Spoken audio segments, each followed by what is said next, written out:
சரியா பிள்ளைகளா? அப்போ வந்து நோட்ஸை பெரலாம் எழுதிக்கிட்டே போங்க. அப்போ அது உங்களுக்கு யூஸ் ஆகிருக்கும். சரி, இப்போ சரி, அப்போ இங்கே வந்து சல்ஃபராக இருக்கும். +2 பொறுத்த வரையில் என்ன என்ன இது SF2 இருக்குது. சரியா? அதே மாதிரி SCl2 +4 பொறுத்த வரையில் நிறைய எக்ஸாம்பிள் எங்களுக்கு தெரியும். சரியா? கொமனாக நம்ம யூஸ் பண்ணுற எக்ஸாம்பிள் வந்து SO2, அடுத்தது வந்து SO3 2- சொல்கிறது. +6 பொறுத்த வரையில் SO3 இருக்கிறோம். அது இல்லாட்டி SO4 2- இருக்கும். உங்களுக்கு தெரிஞ்ச எக்ஸாம்பிள்ஸ் 2-3 இருந்தால் அதையும் எழுதிக்கோங்க. சரியா? இப்போ இந்த உதாரணங்கள் இருக்குது. அதோடைய ஒட்சியற்ற எண்களுக்குரிய உதாரணம்.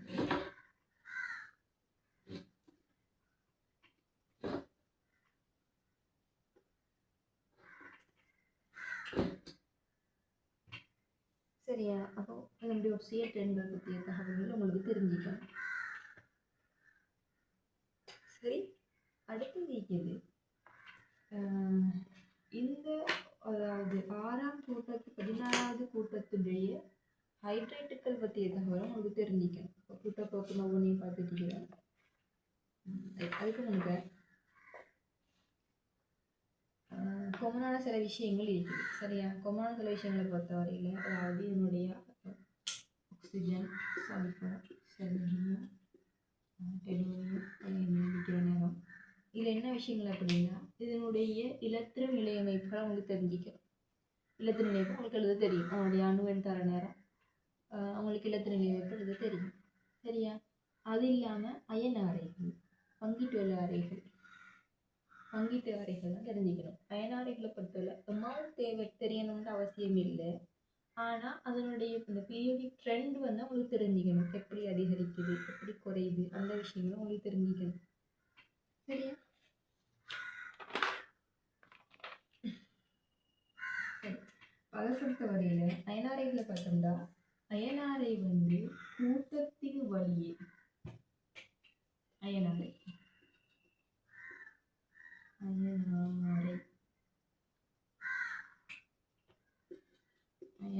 சரியா?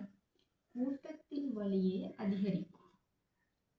சரியா? கூட்டத்தின் வழியே அதிகரிச்சுட்டு போகும். அது உங்களுக்கு தெரியும். அதே மாதிரி பங்கீட்டு அறையும்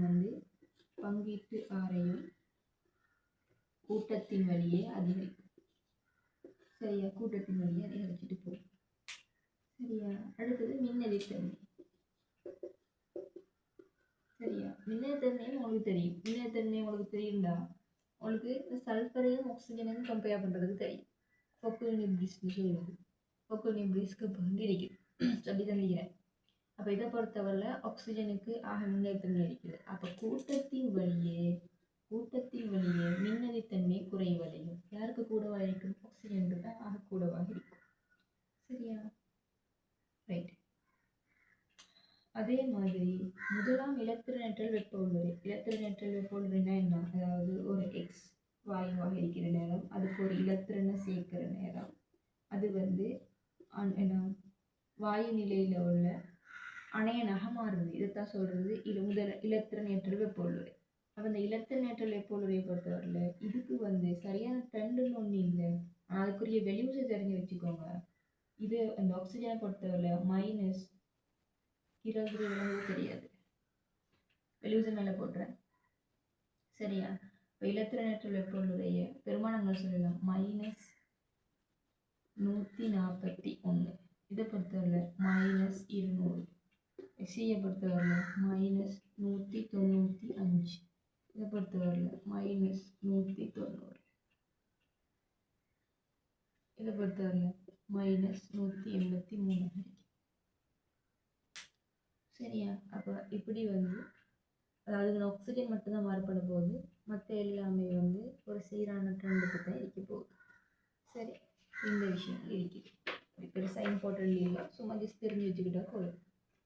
சரி, அடுத்தது இருக்குது 16வது கூட்டங்களுடைய ஹைட்ரேட்டுக்களை பற்றி பார்க்கணும். ஹைட்ரேட்டுக்கள். சரியா? ரைட், அழிக்கிறேனே.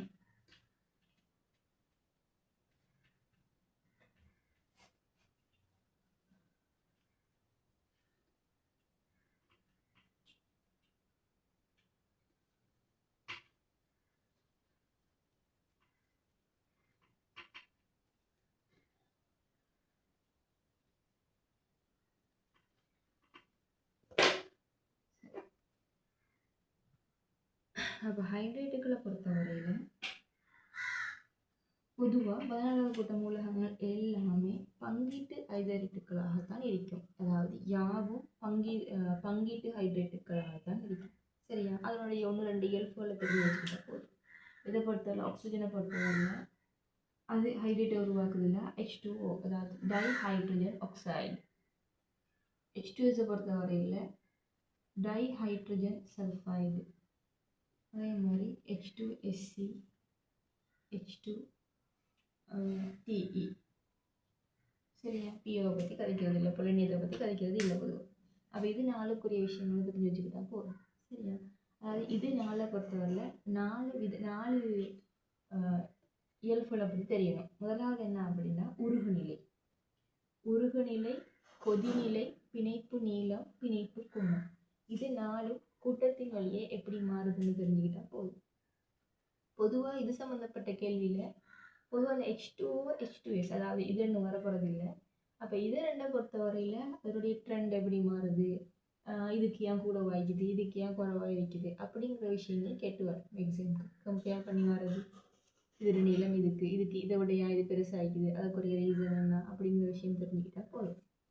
சரியா? அப்போ உருகுநிலையை பொறுத்தவரையில் என்ன H2ஓட உருகுநிலை? சரியா? உருகுநிலை அதாவது இந்த கொஞ்சம் பின்துண்டுக்கு உருகுநிலைன்னு போட்டு நீங்கள் அந்த சார்ட் மாதிரி போட்டுக்கிட்டா சரி. அப்போ H2O பொறுத்தவரையில் H2Oக்கு வந்து என்ன 0 டிகிரி செல்சியஸ். அதே மாதிரி H2S உடைய பெருமானம் -85.6. H2SCயை பொறுத்தவரையில் -65.7. H2TE பொறுத்தவரையில் -51. சரியா? என்ன அப்படின்னா இப்போ சரி, கொதிநிலை என்ன தண்ணி இருக்கு 100 டிகிரி செல்சியஸ். சரியா? ஓகே, 100. சரியா? இதுக்கு -60.3, -41.3, அடுத்தது -4. பொதுவான ட்ரெண்டை பார்த்தீங்க அப்படின்னா இந்த H2O தவிர்த்து இது மூணையும் கம்பேர் பண்ணுறீங்கன்னா கூட்டத்தின் வழியே அதிகரிச்சுக்கிட்டு போகுது. அதாவது பெருமானம் குறையுதுன்னு அர்த்தம் என்ன? இதில் மைனஸ்ல இருக்குது வெளி, அப்போ அது ப்ளஸ்க்கு போகிற நேரம் இவர் தான் ஆக கூட வைப்பார். அப்போ இங்கே வந்து கூட்டத்தின் வழியே உருநிலையும் சரி, கொதிநிலையும் சரி, இது இவரோட கம்பேர் பண்ண நேரம், அதாவது இவரை விடுங்க, இவங்களோட எக்ஸப்ஷனல். H2O பொறுத்தவரையில் எக்ஸப்ஷனல் காரணம் சொல்கிறேன். மற்றபடி இது மூலியம் பார்த்தீங்க அப்படின்னா நான் அதிகரிச்சுக்கிட்டு போகும். கூட்டத்திலையும் கொதிநிலையும் அதிகரிச்சுட்டு போகும். ஏன் H2Oக்கு மாறுது அப்படின்னா அங்கே காணப்படுற ஹைட்ரஜன் பிணைப்பு தான் அதுக்கான காரணமாக இருக்கும். உருகுநிலையாக இருந்தாலும் சரி, கொதிநிலையாக இருந்தாலும் சரி. சரி, அந்த விஷயம் தெரியும். அடுத்தது பிணைப்பு நீளம் இருக்குது. சரியா? பிணைப்பு நீளத்தை பொறுத்தவரையில் பிணைப்பு நீளத்தில் இங்கே செல்வாக்கு செலுத்த போகிற காரணம் என்ன அப்படின்னா மைய அணுட பருமன் அதிகரிச்சுட்டு போகிற நேரம் பிணைப்பு நீளம் வந்து அதிகரிச்சுட்டு போகும். அப்போ என்ன வந்துடுதுன்னா பிணைப்பு நீளம் வந்து மைய அணுவின் பருமன். சரியா? மைய அணுட பருமன் அதிகரிச்சுட்டு போகுது. அப்போ இதுக்கு வந்து பெருமானங்கள் சும்மா எழுதிக்கோங்க, 90 PM. சரியா? PM இங்கே 134 PM, இது 146, இது 169 பிணைப்பு நீளம். பிணைப்பு நீளத்தில் செல்வாக்கு செலுத்துகிற காரணி என்ன? அதனுடைய மைய அணு பருமன் அதிகரிக்கும். சம்டைம்ஸ் கேள்வி கேட்டு வரலாம், என்ன H2Oவோட H2Sக்கு வந்து ஏன் பிணைப்பு நீளம் அதிகமாக இருக்குது, இவரை விட இவருக்கு ஏன் பிணைப்பு நீளம் அதிகரிக்குதுன்னு கேள்வி கேட்டு வரலாம். அடுத்தது இருக்குது பிணைப்பு கோணம்.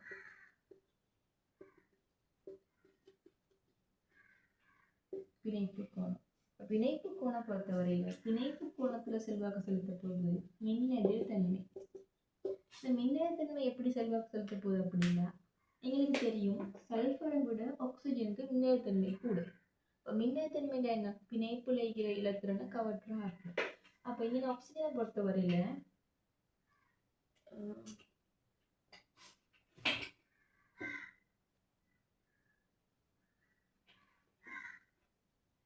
இவ்வளோ அழிக்கிறேன்.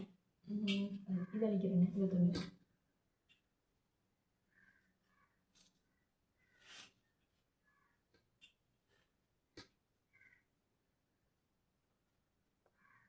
அதாவது இவ்வளோ விஷயத்தையும் நீங்கள் எழுதணும். சரியா? ஒவ்வொரு விஷயமா எழுதணும். சரியா? பிணைப்பு கோணத்தை பதில் மின்னழுத்தன்மை செல்லாக்கிறது போகுது. இப்போ ஆக்சிஜனை பொறுத்த வரையில் பிணைப்பில் இலத்திரன் இப்போ ஆக்சிஜன் ஹைட்ரஜன் நிற்கிது அப்படின்னா இப்போ இதில் இந்த பொண்டில் வைக்கிற இலத்திரன் வந்து இங்கே வந்து நிற்க போகுது. அதே மாதிரி இங்கே வைக்கிற இலத்திரன் இங்கே வந்து நிற்க போகிறதால இந்த ரெண்டு அதாவது பிணைப்பில் இருக்கிற இந்த இலத்திரன் கிட்ட வைக்க போகுது.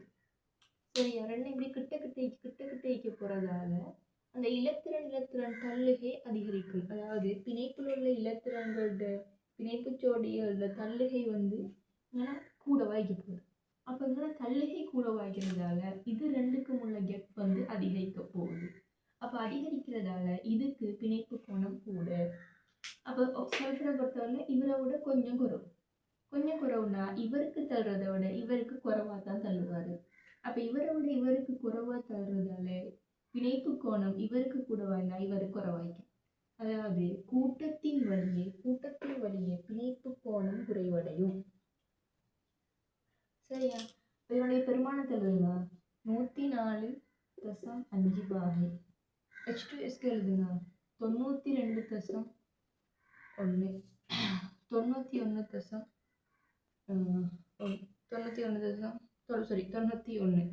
91 பாகை. இங்கே வந்து 90 பாகையாக இருக்கும். சரியா? இதில் நீங்கள் என்ன எழுதணும் அப்படின்னா கூட்டம் 16 ஹைட்ரேட்டுக்கு போட்டு இப்படி 4 கேட்டகரைஸ் பண்ணுங்க. 4 பிரிங்க. 4 பிரிச்சுட்டு உருகுநிலை சரியா டிவைன் பண்ணி பாருங்க. செய்ய வழி இல்லை. சரியா? உருகுநிலை எழுதுங்க. அதோடைய பெருமானங்கள் எழுதுங்க. கொதிநிலை பெருமானங்கள் எழுதுங்க. பிணைப்பு நீளம்ல அதுக்கான காரணங்கள் எழுதிட்டே போங்க. இப்போ பிணைப்பு நீளத்தை பொறுத்தவரை அது என்னத்தில் செல்வாக்கு செலுத்து? மையானோட பருமன் தான் நினைக்க போகுது, செல்வாக்கு செலுத்த போகுது. இப்போ பிரேக்கெட்டில் வந்து மையானின் பருமன் போட்டு அதோடைய பெருமானங்கள் எழுதுங்க. அடுத்து பிணைப்பு கோணத்தை பொறுத்தவரையில் மின்னெதிர்த்தன்மை. சரியா? மின்னெதிர்த்தன்மை அங்கே செல்வாக்கு செலுத்த போகுது. அதாவது அவனுடைய பெருமானங்களை எழுதிட்டு கீழே என்ன செய்யுங்க, இது ரெண்டுக்கும் உரிய இப்போ நான் விளக்கப்படுத்தினேனே. இப்போ இங்கே வந்து மின்னேத்தன்மை கூடவாய்னா இலத்திரன் கிட்டவா இருந்தால் தள்ளுகை அதிகரிக்கும்.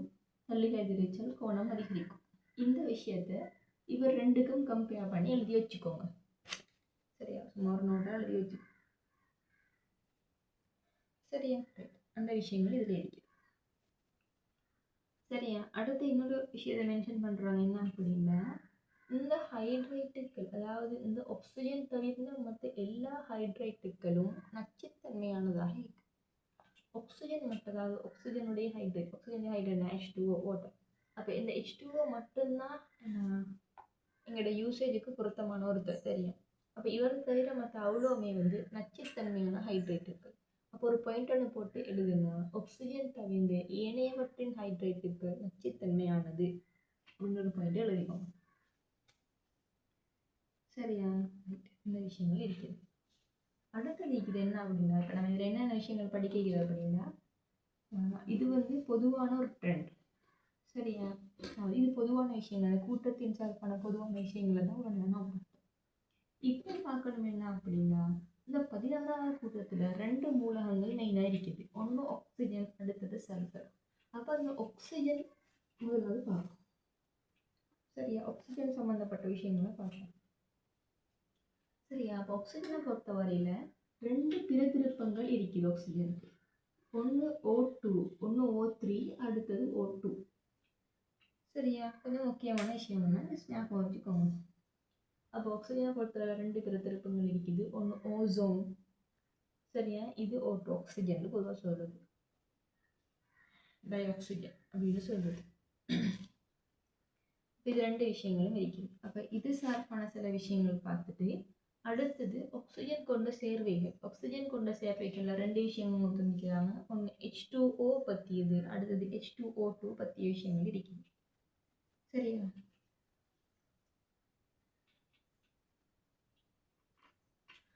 சரி. முதலாவது ஓசோனை பற்றிய விஷயங்களை பார்ப்போம். சரியா? அப்போ ஓசோனை பற்றிய விஷயங்கள் வந்து ஒரு ரிசோர்ஸ் புக்கில் வந்து கொஞ்சம் பாயிண்ட்ஸை கொஞ்சம் தராங்க. முதலாவது என்ன அப்படின்னா,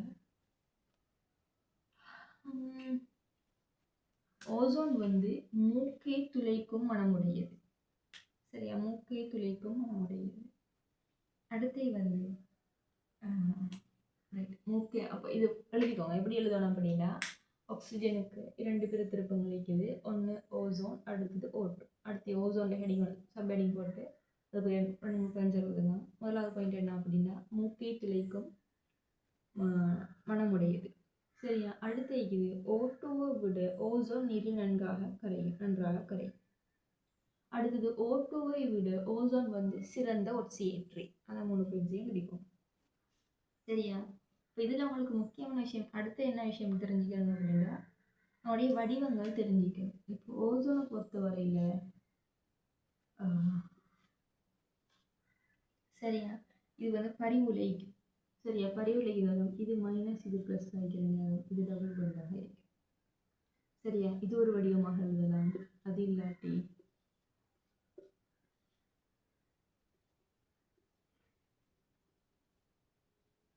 இது ஒரு மைனஸ் ஆகிப்பாரு. இது என்னன்னா ஓசோனுடைய வடிவ கட்டமைப்பு, அந்த வடிவம் தெரிஞ்சுக்கணும். அடுத்தது ஓசோனுடைய பிணைப்பு கோணம் வருது 111.5 பாகையாக இருக்குது. ஓசோனுடைய பிணைப்பு கோணம். சரியா? ரைட். அப்போ இந்த விஷயத்தை எழுதிக்கோம். அப்போ இது மட்டும்தான் உள்ளனா ஓசோனை பற்றி நீங்கள் தெரிய வேண்டிய விஷயங்கள். சரியா? இன்னொன்னைக்குது இந்த ஓட்டுவாக இருந்தாலும் சரி, இந்த ஓசோனாக இருந்தாலும் சரி, அதனுடைய பக்க விளைவுகள் மிச்சமே குறவு. சரி, அப்போதான் பக்க விளைவுகள் இது ரெண்டுக்குமே மிச்சமே குறவு. பாதகமான பக்க விளைவுகள் இழைக்க போகிறது இல்லை. சரி, அப்போ ஓசோனை பற்றிய விஷயங்கள் இவ்வளோ நினைக்குது, சம்மந்தப்பட்ட தேவையில்லை. அடுத்தது நீங்கள் தெரிய வேண்டியது என்ன அப்படின்னா, ஓட்டுவை பற்றிய விஷயம்.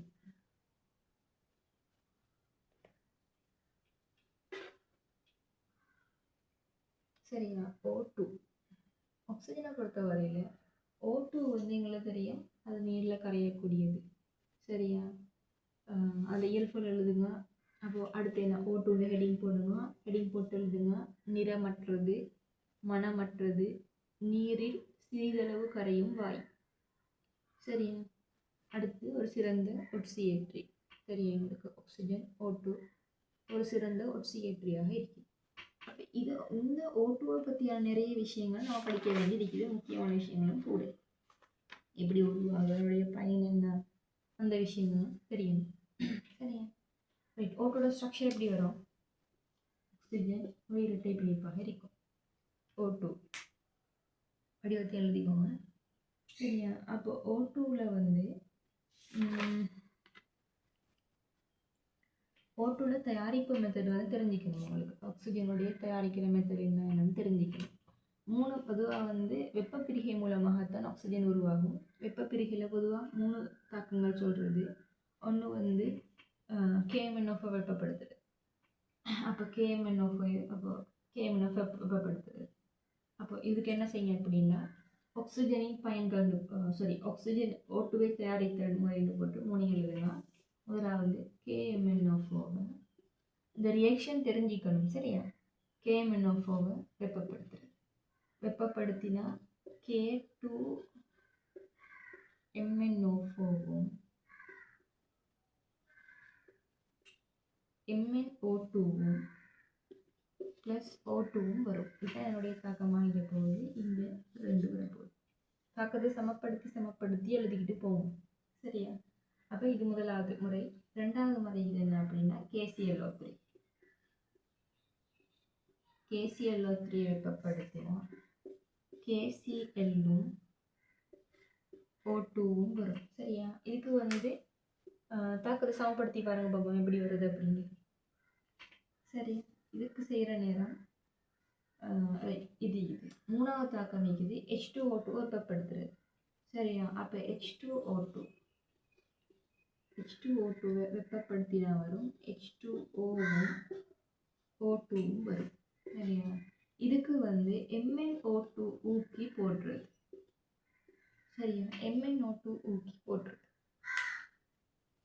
இதையும் தாக்கத்தை சமப்படுத்தி பாருங்க இதுக்கு தாக்க சமப்படுத்துகிற நேரம் 2 2 3 வரணும்.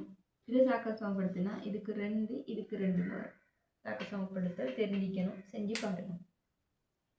அப்போ இதுதான் இது 3 தாக்கங்களையும் வந்து O2 தயாரிப்புக்கு நம்ம சொல்றது. சரியா?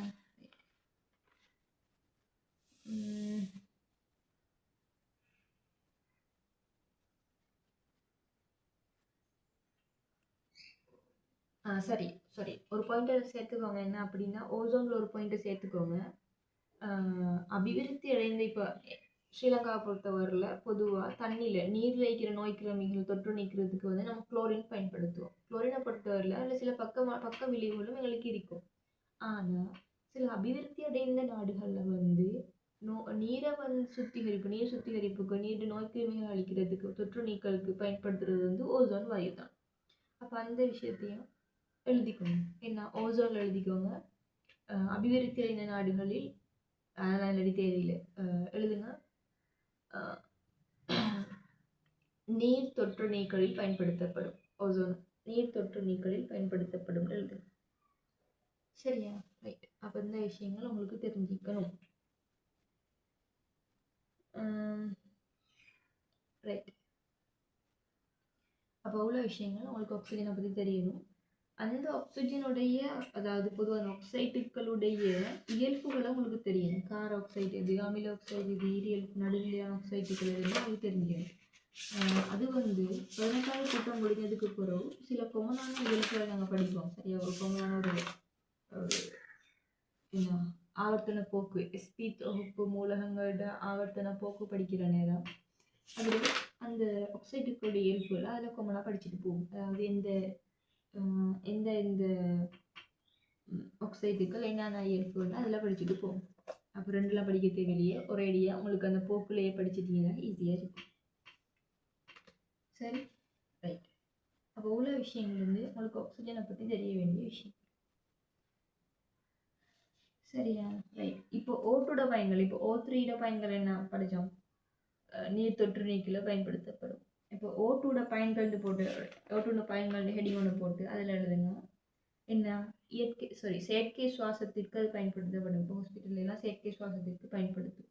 சரியா? வேற என்ன இருக்குது? ஆக்சிஜன் பயன்கள் நிறைய இருக்குது. 2-3 எழுதிக்கோங்க. சரியா? இன்னொரு பயன் எழுதிக்கோங்க. ஒட்சிஎஸ்டலின் சுவாலையை பெற்றுக்கொள்றதுக்காக வந்து அது பெற்றுக்கொள்றதுக்கு O2 வந்து பயன்படுத்துது. சரி, ரைட்.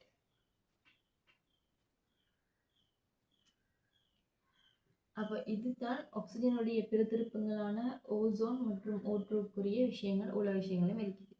அடுத்தது இருக்குது ஆக்சிஜன் கொண்ட சேர்வைகள். அதாவது இப்போ ஒவ்வொரு சேர்வைகளை பற்றி தனித்தனியாக படிக்கணும். ஆக்சிஜனை கொண்ட சேர்வைகள் என்னென்ன இருக்குது, அதில் H2O H2O2 அது 2 தான் மெயினாக இருக்க போகிறது. அப்போ அது சம்மந்தப்பட்ட தாக்கங்கள் பயன்கள் அதெல்லாமே நம்ம படிக்க வேண்டி வரும். சரியா? அது இல்லாமல் சல்ஃபர், இப்போ ஆக்சிஜனுக்கு இஷ்யூ இல்லை, அது 2 தான் பார்க்கணும். ஆனால் சல்ஃபர் படிக்கிற நேரம் சல்ஃபர் கொண்ட அத்தனை சேர்வைகள் மேக்சிமமான சேர்வைகளை பற்றி படிக்க வேண்டி வரும். H2S ஆக இருந்தாலும் சரி, SO2 ஆக இருந்தாலும் சரி படிக்க வேண்டிய வரும் அந்த விஷயம்.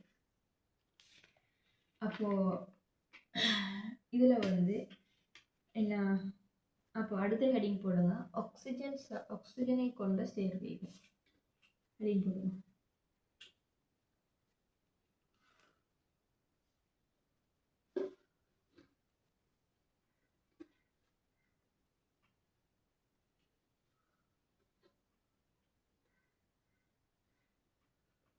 ஆக்சிஜனை கொண்ட சேர்வைகள். ஆக்சிஜனை கொண்ட சேர்வைகளில் மலா சப்ஹெடிங்கில் இருந்து H2O2. உங்களுக்கு H2O2 பற்றி விஷயங்கள் தெரியும். சரியா?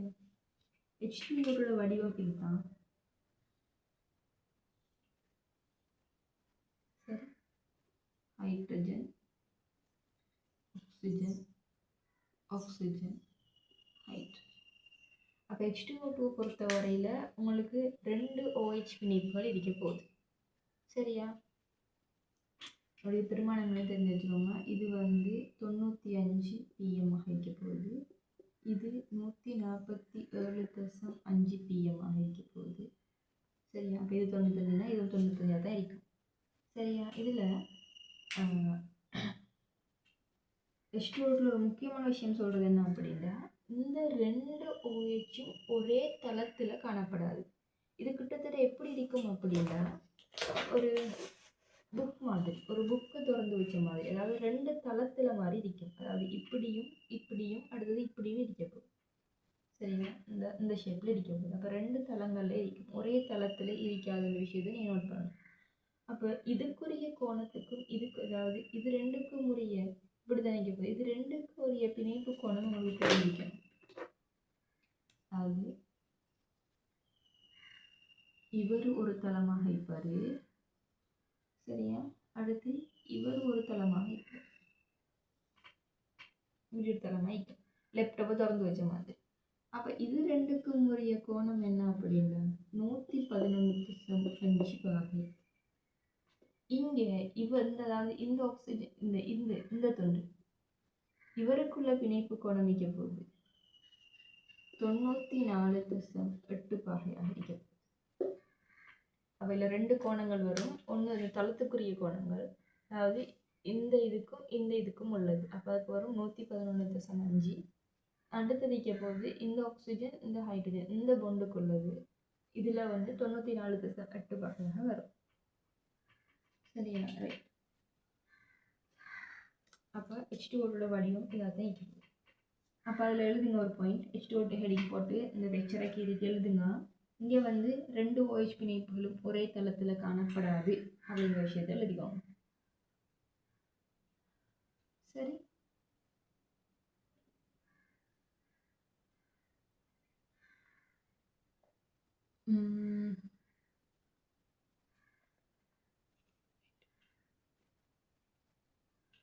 அடுத்து பொதுவாக H2O பொறுத்தவரையில் அது ஒரு லிக்விட். சரியா? இதே ஒரு வாயுநிலை, இது ஒரு வாயு. H2O ஒரு வாயுநிலை மூலக்கூறு. வாயுநிலை மூலக்கூறு ஆய்ந்தா அது சொல்றது வளைந்த வடிவமுடையதுன்னு நம்ம சொல்லுவோம். வளைந்த வடிவமுடையது. சரியா? அப்போ அதில் எழுதுங்க. முதலாவது பாயிண்ட் எழுதுங்க. என்ன முதலாவது பாயிண்ட் எழுத போறீங்க? எங்கே காணப்படுற 2, அதாவது இரு OH பிணைப்புகளும் ஒரே தளத்தில் காணப்படாது. முதலாவது பாயிண்ட். ரெண்டாவது இது வாயுநிலை மூலக்கூறாக இருப்பின் இது வளைந்த வடிவமுடையது. சரியா? அடுத்தது பிணைப்பு கோணம் எழுதியாச்சு தானே, அப்போ எழுத தேவையில்லை.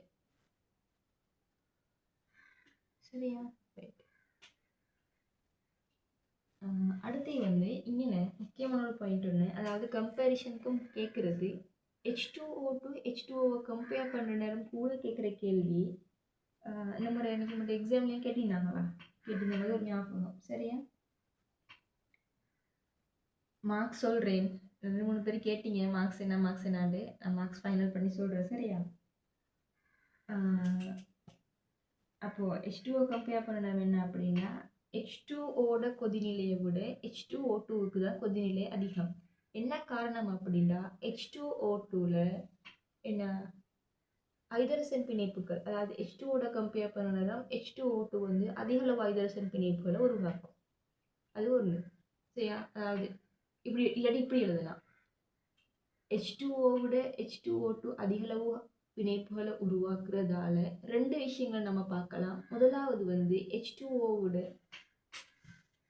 சரியா, முதலாவது என்னன்னா H2O2 கொதிநிலை அதிகமாக இருக்கு.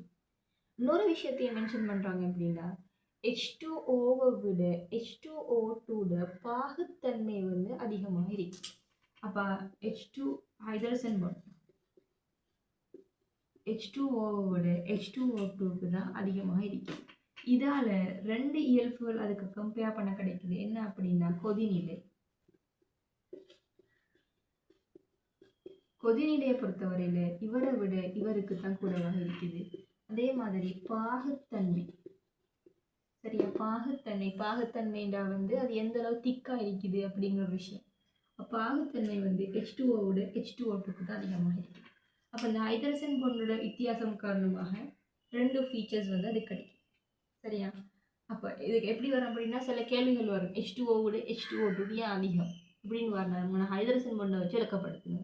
ஒன்று கொதிநிலை சார்ந்ததுக்கு வரலாம், அடுத்தது பாகுத்தன்மை சார்ந்ததுக்கு வரலாம். சரியா? ரைட். அப்போ இந்த பாயிண்ட்டையும் எழுதிக்கோங்க. சரி, செகண்ட் பாயிண்ட் அடுத்த பாயிண்ட் எழுதுங்க. என்ன அப்படின்னா, H2O2 வந்து தொற்று நீக்கியாகவும் அதே மாதிரி வெளிற்றும் கருவியாகவும் தொழிற்படும்.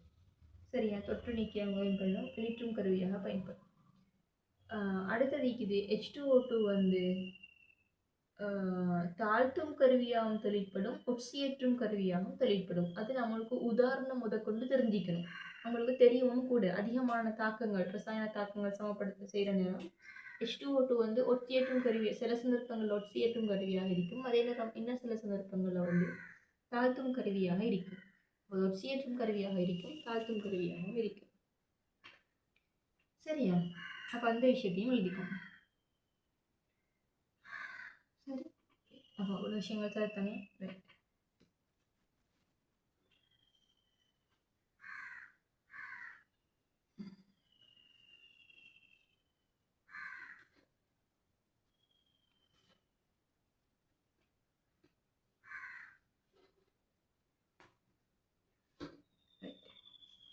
அடுத்து வந்து அது சார்பான தாக்கங்கள் உங்களுக்கு தெரிஞ்சுக்கணும். H2O2 சார்பான. சரியா? இப்போ H2O2 வந்து எப்படி பிரிகிறது? சரியா? முதலாவது தாழ்த்து அரை தாக்கங்கள் தெரியும். இதில் நிறைய பேர் கன்ஃபியூஷன், தாழ்த்தல் ஒட்சியேற்றலில் வந்து அரை தாக்கம் எழுதுறதுனால ஒரு சின்ன கன்ஃபியூஷனும் வருது.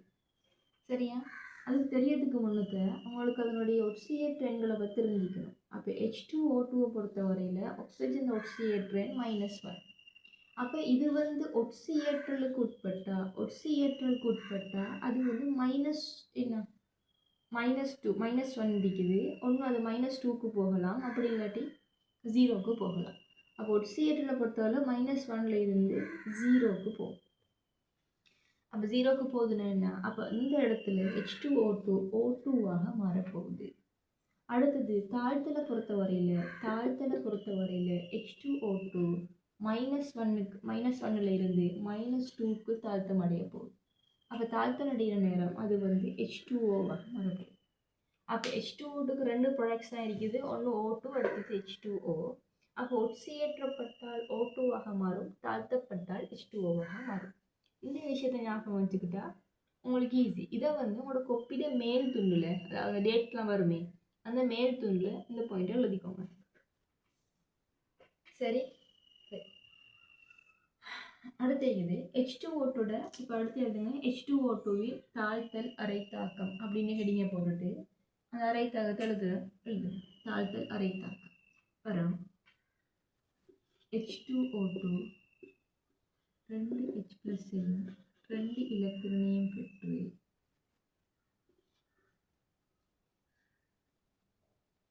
H2Oவாக மாறும்.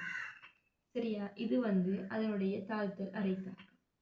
அடுத்தது இது அதனுடைய ஒட்சியேற்றல் அரை தாக்கம். இது தாழ்த்தல். அடுத்து இது ஒட்சியேற்றல் அரை தாக்கம் எழுதுங்க. ஒட்சியேற்றல் அரை தாக்கத்தில் H2O2 என்ன 2H+ ஆகவும் 2 எலக்ட்ரானும் O2ஆகவும் மாறும். சரியா? இதனுடைய ஒட்சியேற்றல் அரை தாக்கமாக இருக்கிறது. இன்னொரு வகையான தாக்கம் இது ஒட்சியேற்றல் தாழ்த்தல். இன்னொரு வகையான தாக்கம் இது இரு வழிவிகார தாக்கம்.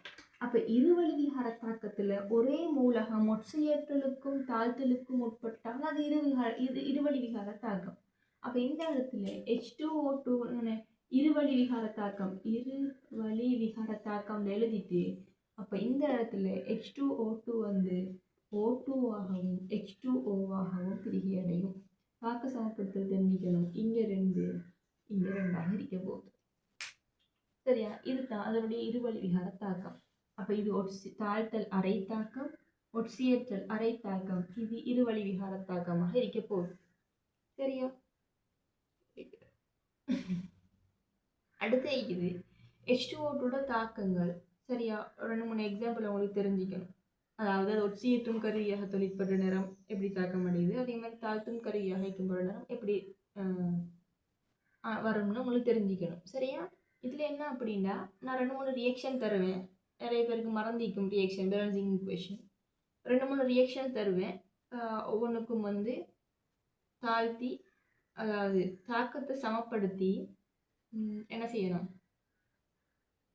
தாக்கத்தை சமப்படுத்தி அடுத்த வீடியோக்கு முன்னுக்கு எனக்கு வாட்ஸ்அப் பண்ணுங்க. சரியா? நீங்கள் சரியா பிள்ளையான்னு ஜட்ஜ் பண்ணிக்கோங்க. அப்படி ஃப்ரெண்ட்ஸ்கிட்ட ஷேர் பண்ணுங்க. டவுட்டாக இருந்தால் என்கிட்ட கேளுங்க. ஏதாவது செய்யுங்க. சரியா? ஆனால் கட்டாயமாக தாக்கம் சமப்படுத்திக்கணும். நோட்ஸு நான் கட்டாயம் இன்ஷால்லா என்ன ஸ்கூல் தொடங்கினோடனேயே நோட்ஸ் செக் பண்ணுவேன். என்ன புது வார கிளாஸ் வராத எப்படியுமே இல்லை வந்து பி கிளாஸ் அது இல்லாமல் எஃப் கிளாஸ் அது 2 தான் நான் போகிறது இல்லை. அந்த 2 கிளாஸ்க்குள்ளே நோட்ஸை செக் பண்ணுவேன். மற்ற கிளாஸ்லாம் ஷுகராக செக் பண்ணுவேன். சரியா? தெரியும் நான் நோட்ஸ் செக் பண்ணுறது. இப்போ நோட்ஸ் கட்டாயமாக கம்ப்ளீட்டாக இருக்கணும். சரி, ரைட். உதாரணங்கள் தரேன், எழுதிக்கோங்க. ஹெடிங் போடுங்க, H2O2வின் தாக்கம் கண்டு போடுங்க. சப்ஹெடிங் போடுங்க, H2O2 ஒட்சியேற்றும் கருவியாக.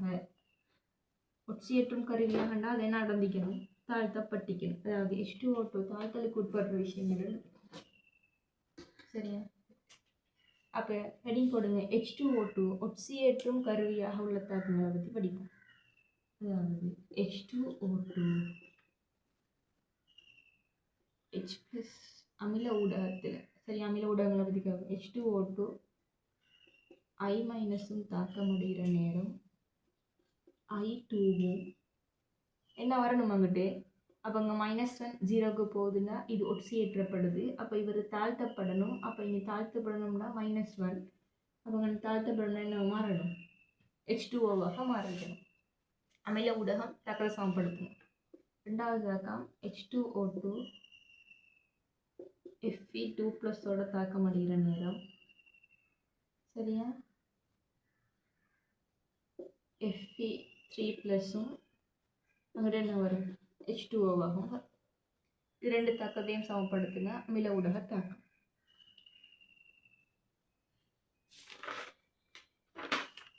சரி, அடுத்த ஹெடிங் போடுங்க, H2O2 தாழ்த்தும் கருவியாக. தாழ்த்தும் கருவியாக.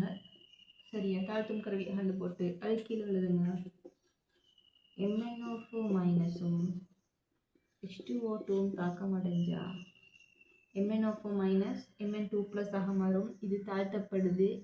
அப்போ இவர் ஒட்சியேற்றப்படணும். அப்போ என்ன வரணுங்கன்னு, O2 வரணும். சரியா? அடுத்த தாக்கம் Cr2O7 H2O2 தாக்கம் அடைகிற நேரம். Cr3+ ஆகவும் O2வையும் உருவாகும். சரியா? அப்போ இது எல்லாமே அமில ஊடக தாக்கங்கள். அப்போ இந்த 4 தாக்கங்களையும் சமப்படுத்தி பாருங்க, சமப்படுத்தப்படுறதா இல்லையா அப்படிங்கிற விஷயத்த பாருங்க. சரி, அப்போ உள்ள விஷயங்கள் தான் H2O2 தாக்கங்கள், H2O2 சம்மந்தப்பட்ட விஷயங்களாக இருக்குது. சரியா? அப்போ இதில் வந்து முதலாவது அதனுடைய வடிவம் படித்தோம். அது சம்மந்தப்பட்ட சில விஷயங்கள், அதனுடைய ஹைட்ரஜன் பிணைப்பு அதிகளவு, H2O2 ஹைட்ரஜன் பிணைப்புகள் அதிகளவு காணப்படுறதால என்னென்ன ஏற்பொருள் கிடைக்கும். அடுத்தது H2O2 ஒட்சியேற்றல் அறை தாக்கம் எப்படி இருக்கும், தாழ்த்தல் அறை தாக்கம் எப்படி இருக்கும். அடுத்து ஒட்சியேற்றும் கருவியாக தொழிற்படுற நேரம் என்னென்ன தாக்கம் இருக்கும், தாழ்த்தும் கருவியாக தொழிற்படுற நேரம் என்னென்ன தாக்கங்கள் இருக்குன்னு பார்த்தோம். அவ்வளோ விஷயங்கள் இருக்கு. சரியா? சரிதானே? ரைட். இப்போ படிக்க போகிறோம் H2O பற்றி. H2O பற்றி படிக்கிறதுக்கு என்ன இருக்குது சொல்லுங்க பாப்போம். சரியா? படிக்கிறதுக்கு இருக்குது தான். சரி, சரியா? H2O பற்றி உங்களுக்கு தெரிஞ்ச விஷயங்கள். முதலாவது, அது ஒரு சிறந்த கரைப்பான். அது உலகில் அதிகளவு பயன்படுத்தப்படுற ஒரு பொருள்னா அது H2O தான், நீர் தான். சரியா? பெருமளவு பயன்படுத்தப்படுற ஒரு கரைப்பான் இருக்குது. இப்போ இதை பற்றி 1-2 விஷயங்கள் இருக்குது. அப்புறம் அந்த டேர்ம் வேர்ட்ஸ் அப்படின்னு சொல்லுவோம். சரியா? முதலாவது என்ன அப்படின்னா, ஒரு வேர்டை யூஸ் பண்ணுறாங்க, நீர் வந்து சுய அயனாக்கம் அடையக்கூடியது. சுய அயனாக்கம் அடையக்கூடியது. அயன் ஆக்கம்னா தானால் அயனாக மாறும். அப்போ H2O பொறுத்தவரையில் அது வந்து சுயமாகவே அயனாக்கம் அடையக்கூடியது. சரியா? அப்போ இதில் எழுதுங்க, 2H2O H3O ப்ளஸ் ஆகவும் OH மைனஸ் ஆகவும் மாறும். இப்படி அதாவது அயன்களாக மாறுறது சொல்லுது சுய அயனாக்கம் அடையக்கூடியது. சரியா? ரெண்டாவது இன்னொரு பாயிண்ட் நீக்குது ஈர்வழி புரோத்ரோன் உடையது. அதாவது இது ஈர்வழி புரோத்ரோன் என்று சொல்றது. சரியா? அப்படின்னா என்ன அப்படின்னா இது புரோட்ரானை ஏற்றுக்கொள்ளவும் மேலும் புரோத்ரானை விடுவிக்கவும் மேலும். அதாவது என்ன புரோத்ரான் நாங்கள் என்னத்தை மீன் பண்ணுறாங்க ப்ளஸ். சரியா?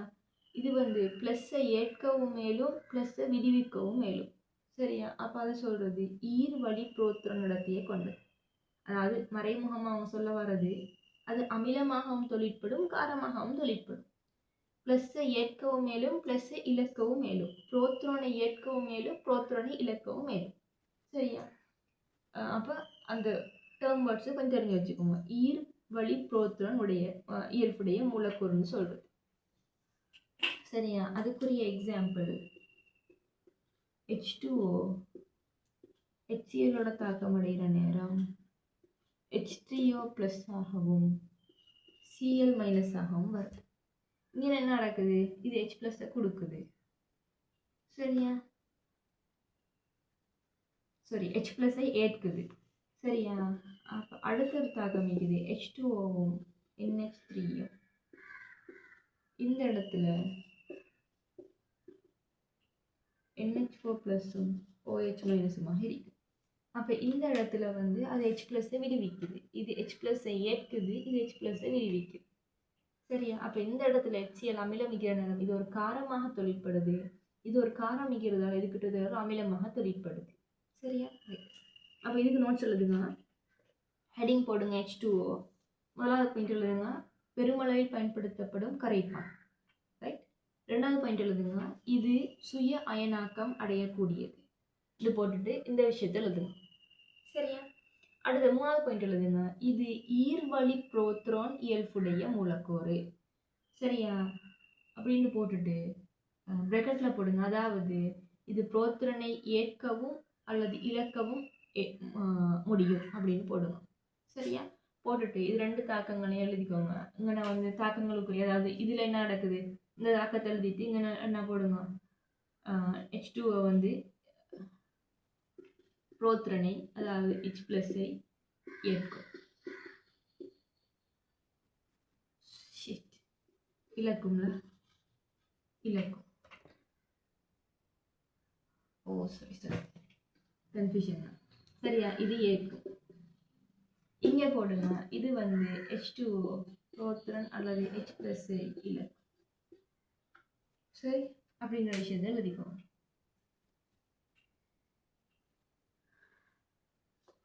அப்போ இவ்வளோ விஷயங்கள் இருக்குது H2O பற்றி. கொஞ்சம் விஷயங்கள் தான், இல்லை பெருசாக தாக்கங்கள் இல்லை பெருசாக H2O பற்றி சொல்கிறதுக்குன்னு ஒன்றும் இல்லை. சரியா? தாக்கங்கள் சம்மந்தமான விஷயங்கள் தெரிஞ்சுக்கிட்டா போதும். ரைட். அப்போ இவ்வளோ விஷயங்கள் இருக்குது. 16வது கூட்டத்தில் ஆக்சிஜன் அதாவது ஆக்சிஜன்கிற மூலகம் சம்மந்தப்பட்ட பிற திருப்பங்கள் அது சம்மந்தப்பட்ட சேர்வைகளை பற்றி தான் படித்தோம். அப்போ அவ்வளோ விஷயங்கள் உங்களுக்கு தெரிஞ்சுக்கணும். சரியா? இதோட நான் முடிக்கிறேன்.